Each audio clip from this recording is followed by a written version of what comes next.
It's Turn Signal with Kim Chobe. Dr. James Dobson's election to the National Radio Hall of Fame isn't exactly sitting well with a certain vocal gay activist. Wayne Besson has long been a heckler of Focus on the Family, and he's now calling for other activists to join him in protesting the formal induction ceremony in November. Unlike the thousands of people who voted for Dr. Dobson to get into the Hall of Fame, Besson isn't exactly a fan. He calls Dr. Dobson an extremist who has built his empire on the backs of gays and lesbians, and a bigot who distorts scientific research. Gary Schneeberger, who works closely with Dr. Dobson, defended his boss.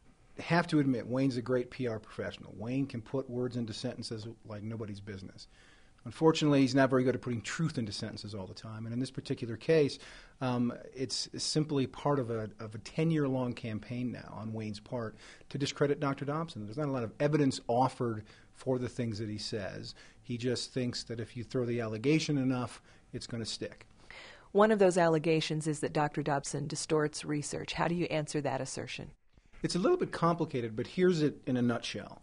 There's a difference in scientific research between data and conclusions.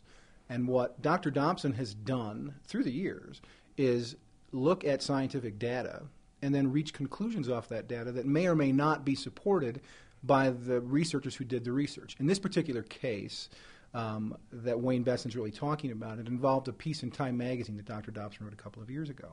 And in that, he talked about the strong need for fathers and mothers in a child's life. And he quoted some research and then came to the conclusion that's why I, Dr. Dobson, believe that gay marriage is not good for society.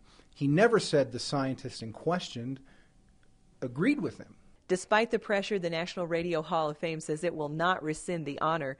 If you'd like to show your support for their decision, just go to citizenlink.com and look for the special alert.